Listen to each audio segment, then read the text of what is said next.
Buenas tardes, los saludo para dar inicio a nuestra clase número 13, en donde veremos la tarea de comprensión de lectura que implica la habilidad de poder determinar la función o finalidad de un elemento textual. Es decir, nos vamos a fijar en aquellos elementos textuales, una oración, una frase, un nombre, cualquier elemento, para tratar de descubrir con qué intencionalidad, con qué función lo utiliza el escritor.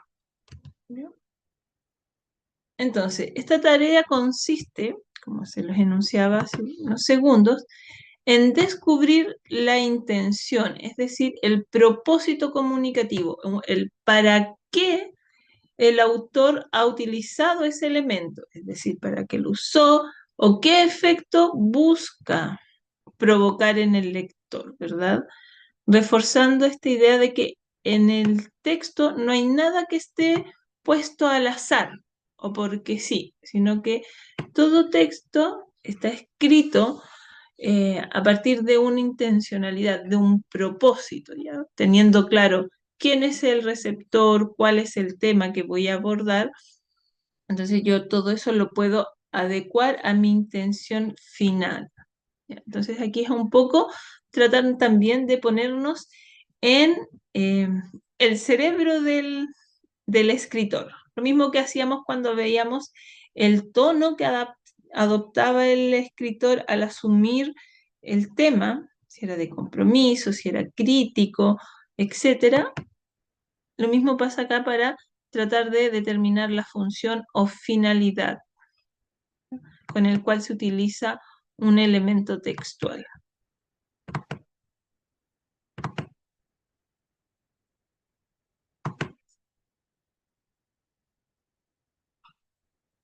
Para ello vamos a tener que prestar atención al contexto en el que aparece el elemento, es decir, analizar el elemento en conjunto al fragmento en el cual aparece ese elemento, esa palabra o esa frase o ese nombre, ¿ya? También tenemos que ver cuáles son las ideas que se relacionan con ese elemento, ¿ya? Y la manera en que estas ideas están vinculadas con el elemento consultado, ¿ya? Si estas ideas tienen que ver con una descripción, con un ejemplo, eh, si tienen que ver con hacer referencia a un lugar, etcétera. ¿Qué debemos hacer?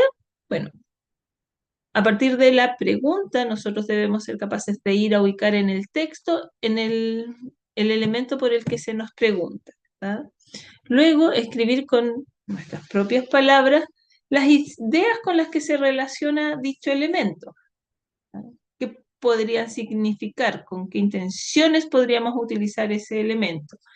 Y luego definir la función del elemento en su contexto y entonces ir revisando las opciones.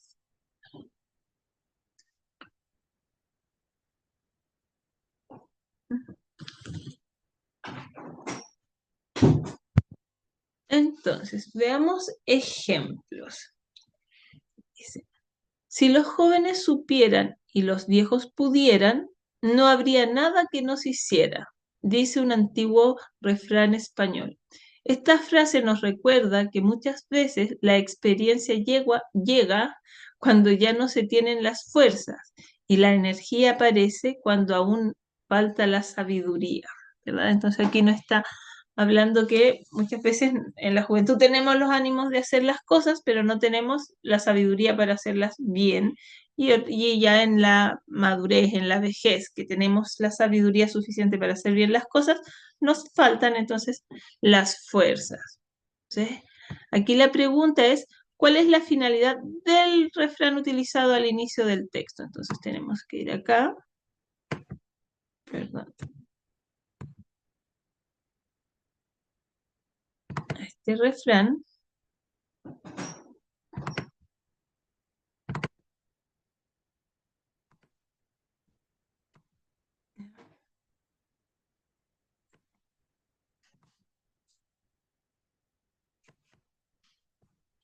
Entonces, de acuerdo a este refrán, ¿verdad? Que nos habla que si los jóvenes tuviesen el conocimiento y los viejos tuviesen las energías, ¿verdad? Pudieran hacer las cosas, no habría nada que nos hiciera. Entonces, A, contrastar dos opiniones sobre la juventud. B, introducir un ejemplo para ser refutado. C, sintetizar la idea principal del texto. ¿Ya? Entonces, si nos vamos en el contexto, al texto entero, dice que ese es un antiguo refrán, ¿verdad? Nosotros sabemos que los refranes encierran una enseñanza, un conocimiento de la vida. Dice, esta frase nos recuerda que muchas veces la experiencia llega cuando ya no se tienen las fuerzas y la energía aparece cuando aún nos falta la sabiduría, ¿verdad? Es decir, que en la vejez no tenemos las energías y en la juventud no tenemos la sabiduría. Entonces, ¿cuál creen ustedes que sería la finalidad para utilizar eh, este refrán?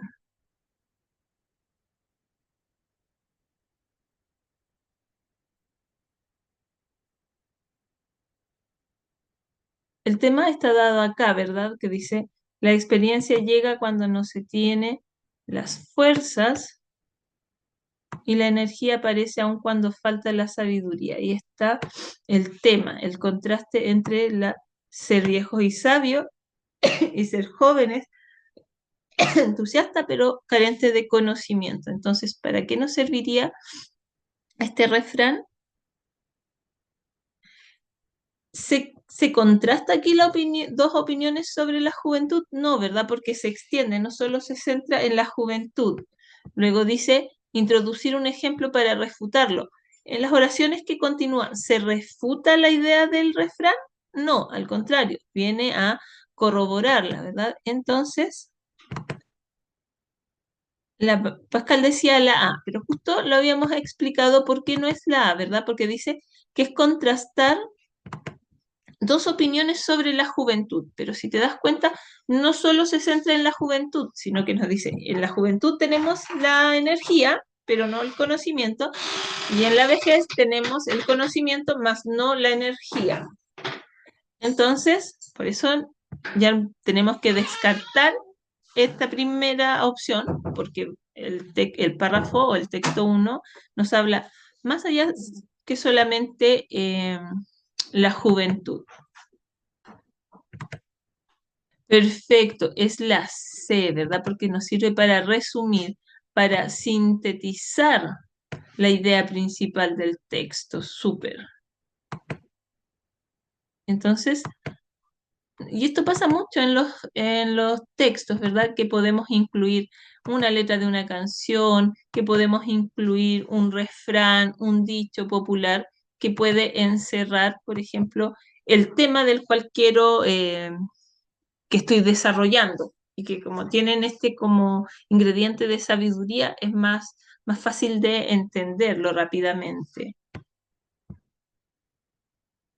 Por eso se utiliza mucho este recurso de incluir en el texto refranes o dichos populares que puedan sintetizar, resumir la idea de la que voy a tratar en el texto. Dos, según el informe de la OMS, en el año 2022 la contaminación del aire provocó más de 6 millones de muertes prematuras en todo el mundo. Frente a este escenario, la pregunta es clara. ¿Qué estamos esperando para actuar? ¿Cuál es la función de la pregunta? ¿Qué estamos esperando para actuar en el texto? ¿Ya? Tenemos que entender que el texto nos informa de cómo la contaminación, específicamente del aire, provoca 6 millones de muertes y de alguna u otra forma todos somos un poquito responsables de eso, ¿verdad? Entonces dice, ¿qué estamos esperando para actuar? Entregar un dato científico, describir una acción colectiva, llamar a la reflexión y movilización. ¿Qué nos dice? La C, muy bien, Danitza, ¿verdad? Toda pregunta siempre implica un llamar la atención, un dirigirnos directamente a alguien para que éste pueda reflexionar, para que pueda elaborar sus propias conclusiones o respuestas, ¿ya? Entonces, también ahí sería importante anotar que en general toda pregunta siempre se hace con esa intención de interpelar, de llamar directamente a la atención de nuestro interlocutor. ya sea para que genere una reflexión o realice alguna acción concreta, como en este caso la movilización, ¿ya? Para que son como pequeños tips que después igual nos facilitan la lectura comprensiva de un texto. Saber que una pregunta siempre está orientada hacia el receptor con la finalidad de llamar su atención, de provocar en ellos alguna reflexión, incluso cuando son preguntas retóricas, ¿verdad? Estas preguntas que no tienen una respuesta concreta y sencilla, pero que sin embargo nos permiten entonces abrir el proceso de reflexión por parte del lector.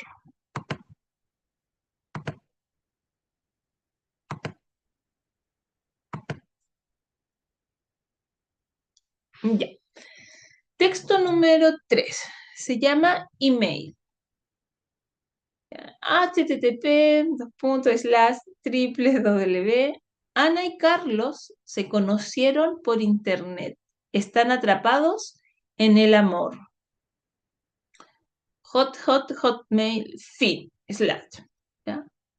¿Con qué finalidad el microcuento leído adopta esta estructura? Acá tenemos que entender que el microcuento se llama email y si se fijan adopta la estructura propia de páginas de internet, ¿verdad? De direcciones propias del internet, su estructura, para contarnos brevemente que Ana y Carlos además se conocieron a través de internet y están enamorados. Y el amor también usa el arroba, es decir, utiliza todo los series de elementos característicos de la comunicación a través de Internet y eh, lo utiliza para poder contar la historia, ¿verdad? Dice entonces, ¿con qué finalidad creen ustedes que utilizó este, esta estructura?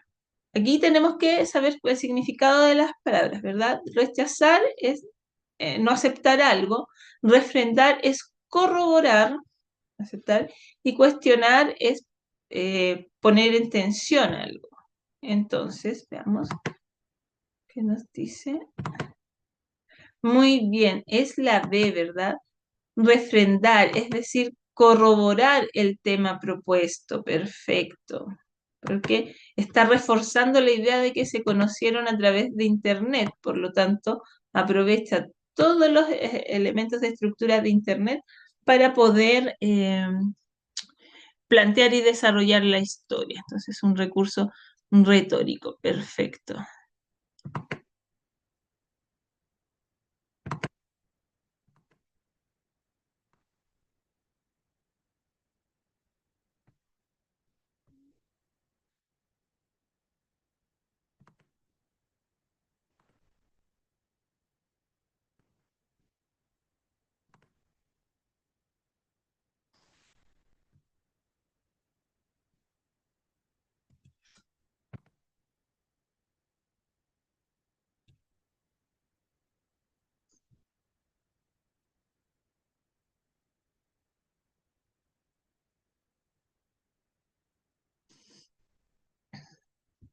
Texto 4 dice, con el fin de mejorar los conocimientos sobre la neurociencia e informar a los padres y al resto de la comunidad educativa, el Grupo Educar tiene el agrado de invitarles el próximo 10 de julio a partir de las 8:30 de la mañana hasta las 13 horas al seminario Neurociencia y Educación, la emoción de aprender, en el edificio de la Fundación Telefónica, Avenida Providencia, 111 Santiago.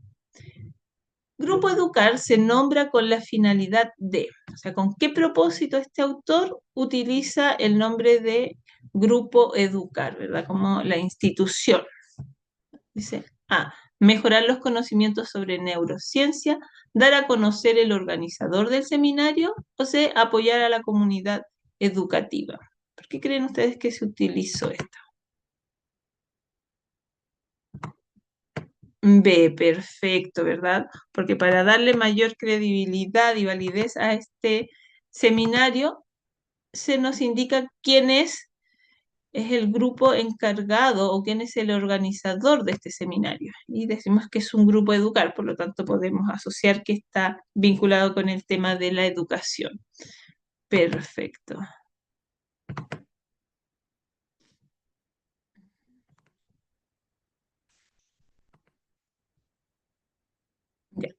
Texto 5. El equipo del Laboratorio de Robótica de Bristol, Inglaterra, ha dado un gran paso en materia de biocombustible al crear baterías de móvil que se recargan con orina humana. Por el momento, la cantidad de energía producida tras 24 horas de carga permitió el uso del teléfono durante 25 minutos. El desarrollo de los terminales smartphone avanzan imparable en todo el mundo, pero la tecnología de sus baterías no lo hacen al mismo ritmo. Esto podría cambiar con la comercialización de este revolucionario método de conversión del desecho en electricidad. En el fragmento se menciona la orina humana con la intención de demostrar los adelantos tecnológicos de hoy, explicar el escaso desarrollo de la tecnología de baterías, señalar que empieza a utilizarse como combustible de celulares. ¿Para qué creen ustedes que se utilizó este concepto de la orina? Dice, ha dado un gran paso en materia de biocombustible, es decir, combustible extraído de forma natural, o biológicos, al crear baterías de móviles que se recargan con orina humana. Veamos. Sí, perfecto, Danisa, ¿verdad? Tiene que ver con poder señalar que se está empezando a utilizar la orina como un biocombustible, es decir, como un combustible natural. Perfecto. Entonces, ahora vamos a trabajar en preguntas asociadas a un texto que ya hemos leído. Entonces, no lo vamos a leer todo, sino que vamos a ir trabajando con los párrafos que nos presenten específicamente la pregunta. ¿Ya? Pero igualmente voy a compartir con ustedes el documento porque aquí se contienen las nuevas preguntas.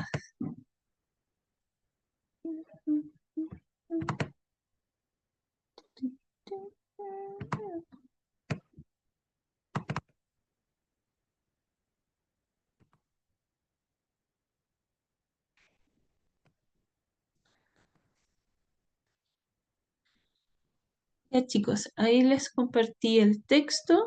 Yo ahora lo voy a descargar también para que lo podamos, para poder proyectarlo.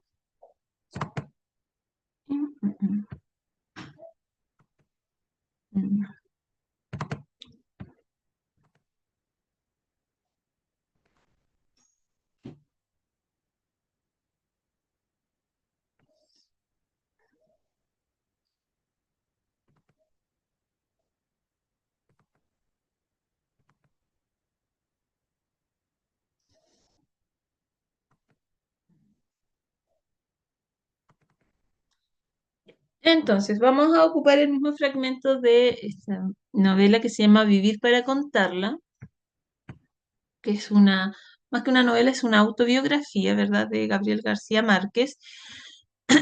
Y vamos a, esta vez, desarrollar los tipos de preguntas asociadas a esta tarea, ¿verdad?, que es determinar, descubrir cuál es la función o la intención específica con la cual se utiliza algún elemento dentro del texto, sea una frase, un nombre, una situación. ¿Ya? Entonces recordemos, en el primer párrafo nos describe un poco su situación familiar, ¿verdad? Y cómo su familia estaba marcada por una situación económica más bien precaria, ¿verdad? Y para demostrar lo precaria que era su situación familiar en su infancia, nos habla cómo la ropa se heredaba de hermano en hermano, que eso los obligó a ser ingeniosos y que la madre apostó por darle educación a él. Luego, en el segundo párrafo, nos habla de su proceso de admisión en el colegio de la escuela primaria, ¿verdad? La entrevista que tuvo con el director y cómo el hecho de él ser un asiduo lector desde temprana edad, le permitió entablar una entrevista amena, entretenida con este director que finalmente le permitió poder entrar al colegio.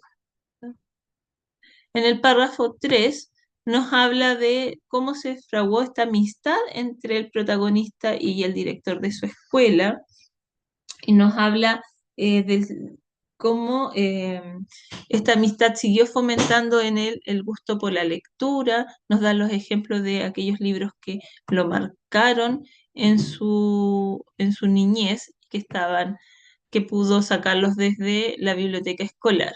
Y en el párrafo 4 nos cuenta cómo una de las recomendaciones literarias del director tuvo el mismo efecto en él, que fue la lectura del Quijote, que siempre le resultó un poco difícil de digerir y aunque las leyó por obligación, fue ya muy adentrada en edad que logró encontrarle un gusto a la lectura de este clásico. ¿Ya? Entonces dice, en el párrafo 1, en el párrafo, ¿para qué el autor menciona la isla del tesoro? Ahí me corrí el párrafo, que es el párrafo 3, ¿ya? En el párrafo 3 dice, ¿para qué el autor menciona la isla del tesoro? Entonces vamos al párrafo 3 y dice que me permitía llevarme los libros de la biblioteca escolar para leerlos en casa, ¿ya? Es decir, tenía acceso a los libros. Dos de ellos, La isla del tesoro, El conde Montecristo, fueron mi droga feliz en aquellos años pedregosos. ¿Ya? Es decir, que a él le gustaban esos textos. ¿Ya? Y además nos dice que con ellos aprendió que solo se deberían leer esos libros que nos fuerzan a releerlos. Entonces ya encontramos la información y ya en contexto, ¿verdad?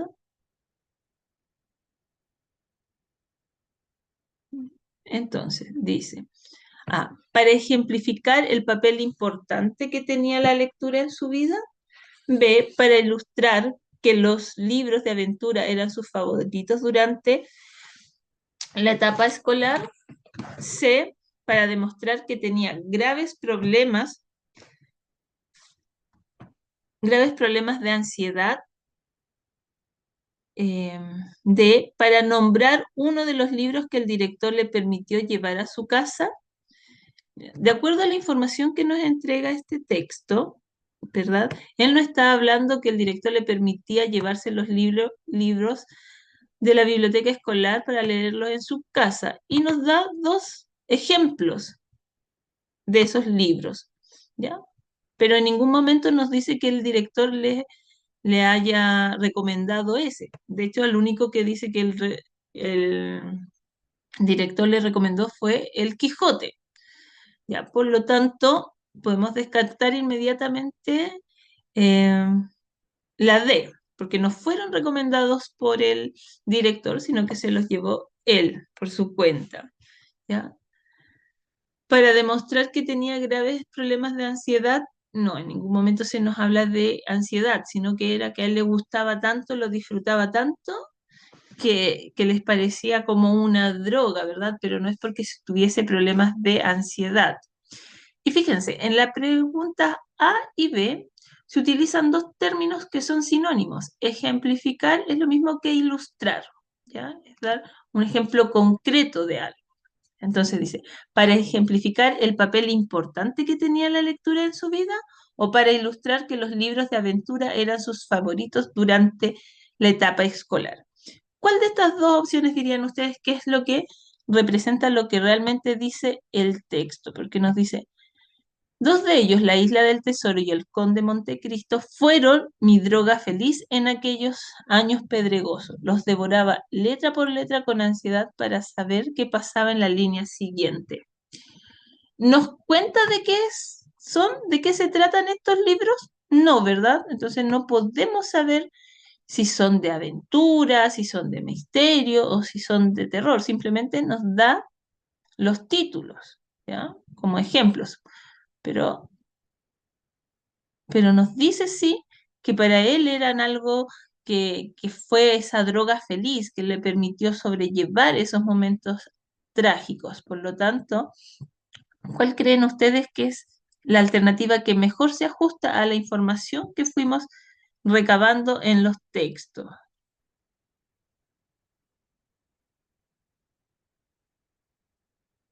¿Cuáles dirían ustedes?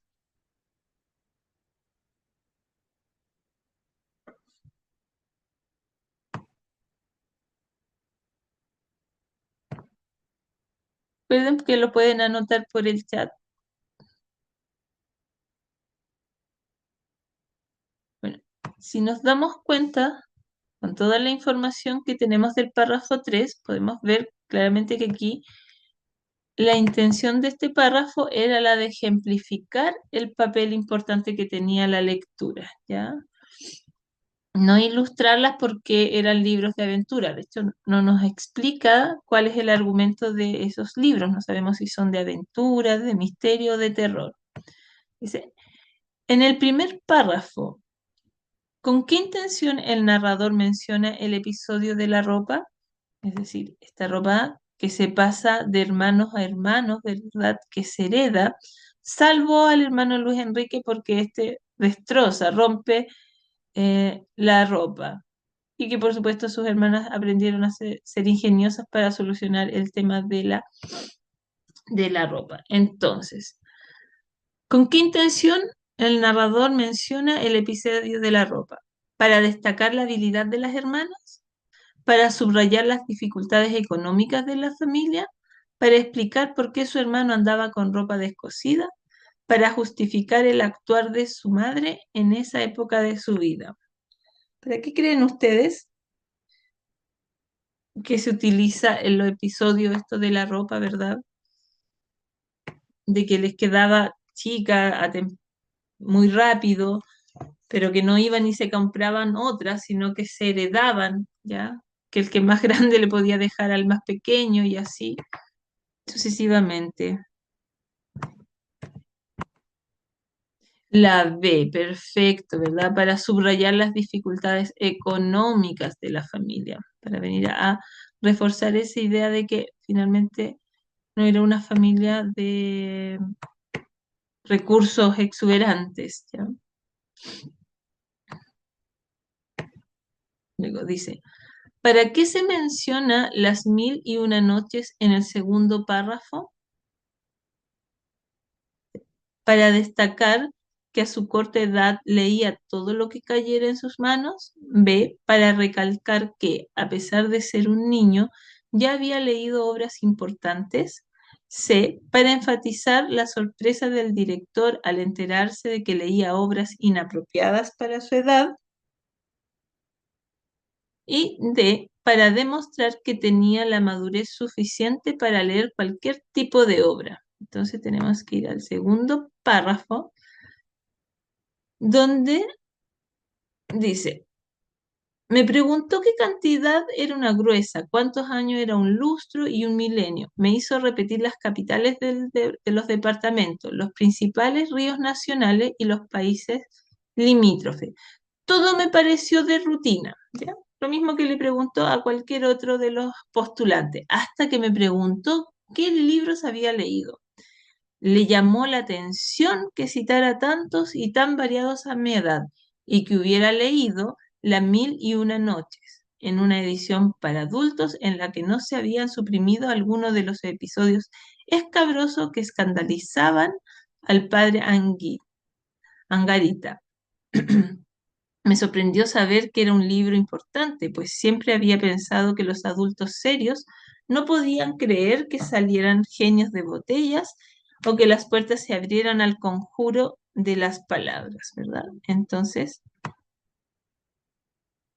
aquí tenemos la clave por lo que nos están preguntando, ¿verdad? De hecho, recalca la idea de que al director le llamó la atención, ¿verdad? Le sorprendió que él leyera Las 1001 noches en una edición para adultos.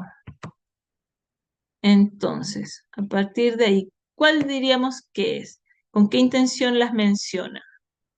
¿Ya? Para destacar que a su corta edad había leído mucho, para recalcar que a pesar de ser un niño ya había leído obras importantes, para enfatizar la sorpresa del director al enterarse que leía obras inapropiadas para su edad, o para demostrar que tenía la madurez suficiente para leer cualquier tipo de obra. Veamos lo que nos postula. Ya. Pascal dice que es la B, para recalcar que a pesar de ser un niño ya había leído obras importantes. ¿Todos están de acuerdo con esa alternativa o alguien tiene otra alternativa?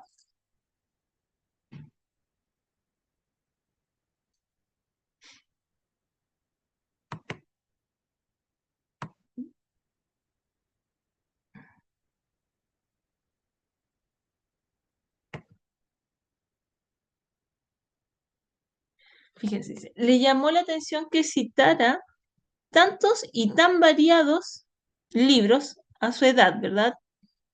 Los habla de variados, pero en ningún momento dice que fueran tan serios o relevantes, pero dice, le llamó la atención eso.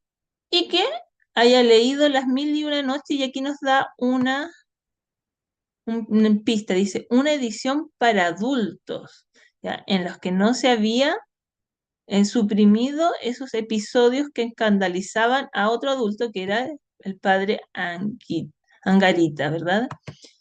Entonces, el hecho de que haya hecho esa referencia a que esta edición de Las Mil y una Noche tenía esos episodios para adultos, entonces nos sirve para entender que utiliza el ejemplo de Las Mil y una Noche y no los otros clásicos que había leído para enfatizar la sorpresa, ¿verdad? Esa sorpresa o esa llamada de atención que tiene el director frente a este lector precoz, ¿ya?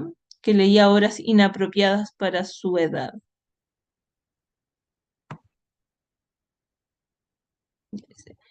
En el tercer párrafo, ¿con qué propósito el autor señala? Me permitía llevarme los libros de la biblioteca escolar para leerlos en la casa.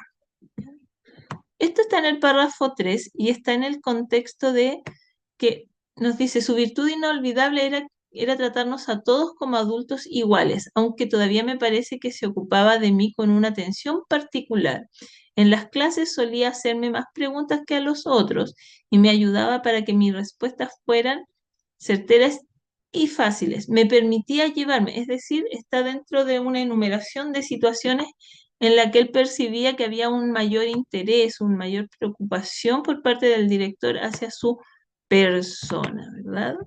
Entonces está dentro de ese contexto en donde él nos describe algunas acciones que tiene el director hacia su persona que le hace asumir que el director tiene una especie de interés, de preocupación especial por este alumno. Entonces, ¿cuál sería la alternativa? A, para demostrar que los estudiantes le tenían celo por eso, para destacar que él era un alumno que sobresalía del resto, para mostrar que seguía las recomendaciones de su compañero, para explicar cómo era su relación con el director del colegio. Si nos fijamos en este fragmento, en este párrafo 3, solo hay una descripción de entre el narrador y el director, ¿verdad? No hace ninguna referencia a su relación con respecto a los compañeros. Por lo tanto, como muy bien dice Pascal, solo es pertinente considerar esta como la intención del hablante, ¿verdad? Del escritor, para explicar cómo era su relación con el director del colegio. Porque en ningún momento él dice que por eso él sobresalía por leer, ¿verdad? Ni que era el mejor de los estudiantes, ni tampoco habla ni describe respecto a su relación con sus compañeros. ¿Ya?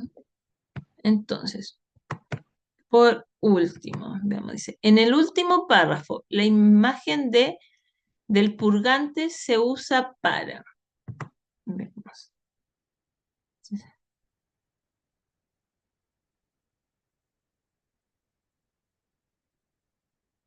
Dice, en cambio, mi lectura del Quijote me mereció un capítulo aparte, porque no me causó la conmoción prevista por el maestro Casalins. Me aburrían las peroratas sabias del caballero andante y no me hacían la menor gracia las burradas del escudero, hasta el extremo de pensar que no era el mismo libro de que tanto se hablaba. Sin embargo, me dije que un maestro tan sabio como el nuestro no podía equivocarse y me esforcé por tragármelo, por leerlo, como un purgante a cucharadas. Sí. Él se obligó, se esforzó por leer el Quijote, así como nos esforzamos, nos obligamos para tragarnos un purgante, ¿verdad? Después dice que hizo otras tentativas en el bachillerato, donde lo estudió por obligación, hasta que encontró un consejo de un amigo que le permitió enfocar el texto de otra manera. Entonces, ¿para qué usa esta imagen del purgante, verdad? Para enfatizar el desagrado que le suponía la lectura del Quijote, para comparar tomarse un remedio con la lectura del Quijote, C, demostrar que la lectura del Quijote lo ayudaba a ir al baño, D, ilustrar la constancia con la que se dedicaba a leer el Quijote. Si nosotros vamos eh,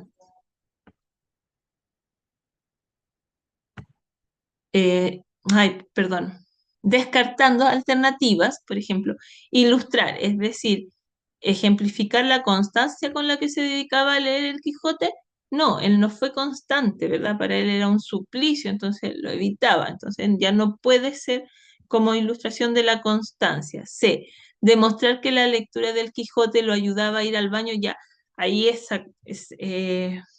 extremar el significado de esta imagen, ¿verdad? No, no es que por leer el Quijote él fuera al baño, sino que nos decía que el libro lo dejó en el baño y en esos momentos como de relajo, de tranquilidad, lo leía. Entonces, no es que fuera al baño gracias al Quijote, sino que al contrario, el ir al baño, él aprovechaba para poder leer el libro, ¿ya? B, comparar tomarse un remedio con la lectura del Quijote.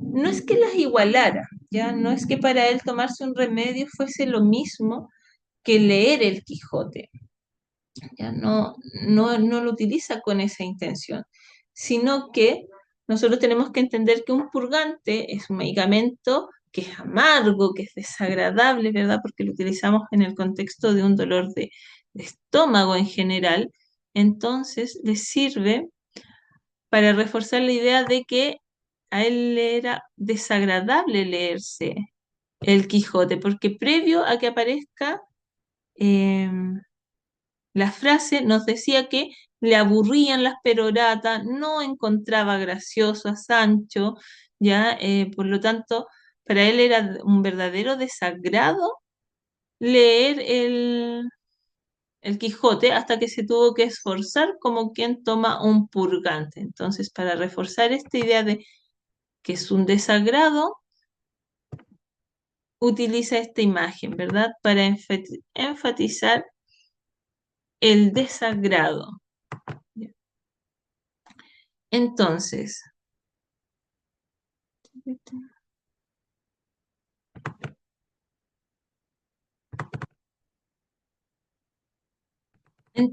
la clave con esta tarea de lectura es que nosotros nos pongamos en, en la mente del escritor, es tratar de descubrir cuál es la intención comunicativa. Aquí, ¿cuál es la intención comunicativa? Para ello tenemos que entonces entender para qué usó ese elemento y qué efecto buscaba provocar en el lector, ¿ya? Entonces nosotros tenemos que entender que la intención comunicativa corresponde a esas dos aristas.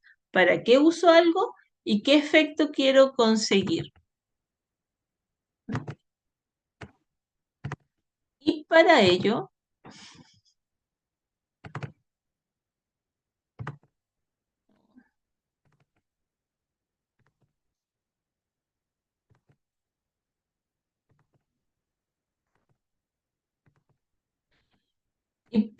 entonces debemos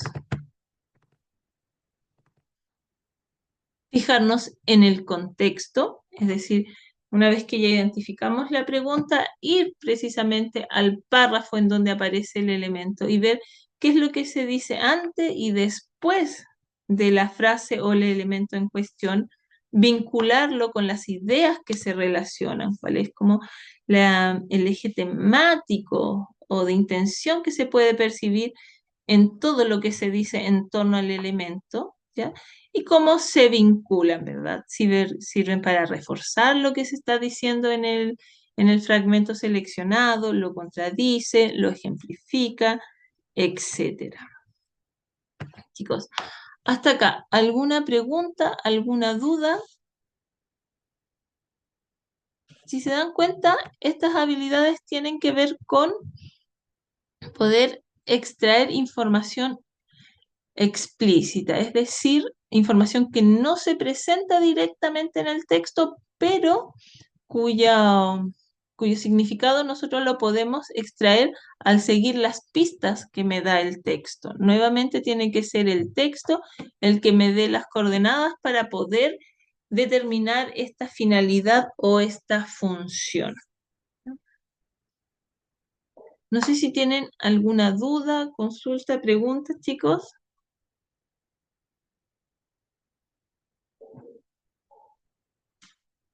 que me puedan hacer por el chat, si tienen alguna.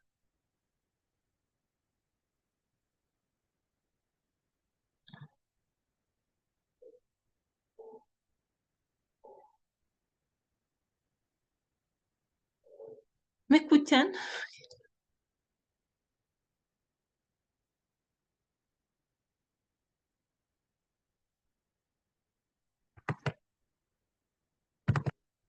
Ya, Pascal dice que sí me escucha. Entonces, chicos, en las próximas clases ya vamos a... Ah, que si tenían alguna duda respecto a estas habilidades o a estas tareas de lectura que están vinculadas a ser capaz de extraer información explícita, es decir, una información que no está directamente en el texto. Si se dan cuenta, las preguntas que desarrollamos en torno a ese fragmento, eh, ninguna tenía una respuesta que estuviese directamente en el texto, no estaban literalmente en el texto, pero a partir de las claves que me daba en el texto, yo podía extraer esta información que tiene que ver con la función o finalidad de un elemento dentro del texto. ¿Ya? Entonces ya a partir de la próxima semana vamos a entrar al tercer nivel de análisis y comprensión de un texto que tiene que ver con la capacidad de evaluar la información que me entrega el texto. ¿Ya? Entonces, si no hay más dudas o consultas al respecto, eh, vamos a terminar la clase, pero antes les quería preguntar, para que ustedes me respondan para el chat, si les parece hacer algún ensayo en el cual apliquemos todo esto que hemos estado viendo a través de una prueba concreta que desarrollaríamos en la hora de clase, como para preparar un ensayo solo sobre textos narrativos y que ustedes lo vayan desarrollando. Damos, no sé, un 50 minutos, como, no, a ver, tenemos una hora y media. Les doy una hora para que resuelvan y después la otra media hora vamos compartiendo las respuestas. Lo ideal es que si puedan utilizar, ya, súper, están todos conformes, perfecto. Entonces así lo vamos a hacer, creo que el jueves de la próxima semana. ¿Ya? Y ahí sí pueden utilizar sus micrófonos para que así ustedes puedan indicarme por qué eligieron las alternativas, etcétera, y puedan hacer sus preguntas directamente. ¿Ya?